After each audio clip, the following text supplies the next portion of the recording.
jamaah. Alhamdulillah. Alhamdulillahirrabbilalamin. Kembali lagi di Islami Twinda, jamaah Islami Twinda yang dirahmati Allah yang baru bergabung.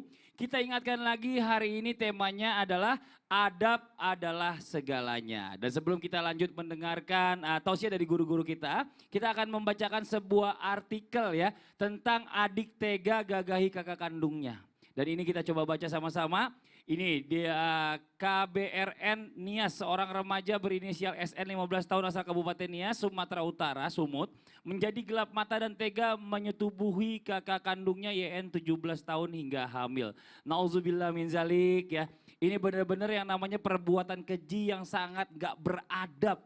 Ya, walaupun adik kakak kandung ini memang dekat, tapi tetap harus ada yang namanya adab-adabnya dan juga jaraknya yang diterapkan untuk menghindari ya tadi salah satunya hal-hal yang tidak diinginkan. Nah mungkin bisa dijelaskan nih ya buat Ustaz Syam nih, menurut pandangan Islam bagaimana seharusnya berbicara masalah tentang adab adik dan kakak nih. Baik itu laki-laki ataupun yang lebih parah lagi laki dan perempuan. Ini bagaimana Ustaz Syam, mohon izin.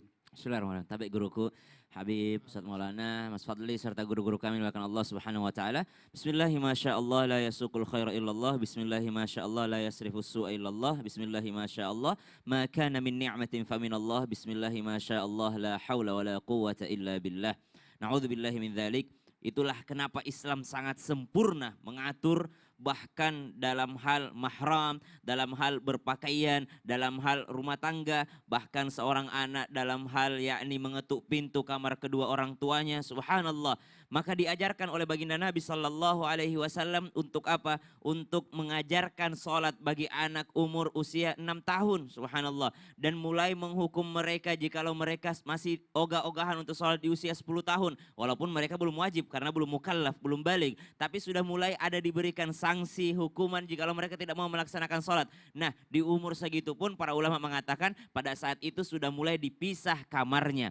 Dipisah kamarnya antara anak dan orang tua. Ini bukan saudara loh, anak dan orang tua. Apatah lagi terhadap saudara laki-laki dan saudara perempuan. Di usia 10 tahun mestinya sudah berjauhan kamarnya. Atau tidak sekamar lagi. Nah sekarang yang sejenis aja, subhanallah. Laki-laki sama laki-laki tidak boleh satu selimut, subhanallah. Ini Islam mengatur sampai sedetail itu. Supaya apa? Supaya tidak terjadi hal-hal yang tidak diinginkan. Maka yang pertama adab berpakaiannya. Pakaian yang digunakan di dalam rumah bukan yang harus menutup aurat, tidak.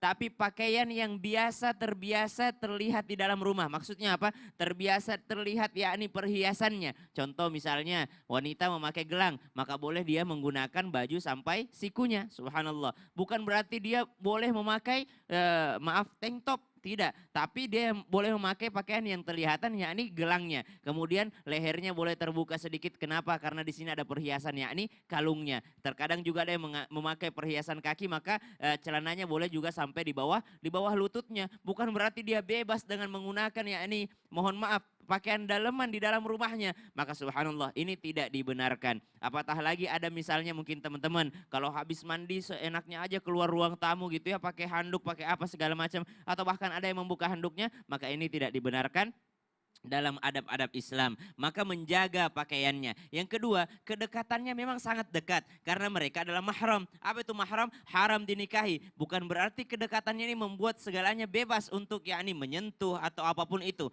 Maka ada di dalam Islam diatur adab-adabnya bagaimana memperlakukan. Nabi cuma mengatakan begini, tidak termasuk golongan kami yang tidak menghormati yang lebih tua dan tidak menyayangi yang lebih muda. Maka adab yang kedua adalah menghormati yang lebih tua, kakaknya dihormati, dimuliakan. Tapi bukan berarti kakak menjadi seenaknya terhadap adiknya. Karena yang tua harusnya lebih menyayangi yang lebih muda. Namun subhanallah, jikalau melihat berita tadi, ini adalah di luar daripada norma-norma dan di luar daripada kenormalan manusia. Namun kita tidak pernah tahu setan masuknya dari mana. Setan iblis ketika menggoda manusia itu hilang akal kita. Kadangkala kalau misalnya nafsu itu lebih besar daripada akal kita bisa mengalahkan segalanya. Maka na'udzubillahi min dzalik. Dalam hal pakaian, dalam hal sentuhan, dalam hal berinteraksi, maka itu semua sudah diatur dalam agama kita. Iya, Subhanallah. Masya Allah luar biasa. Mungkin buat orang yang nggak punya kamar terlalu banyak, ya Betul. anaknya sedangkan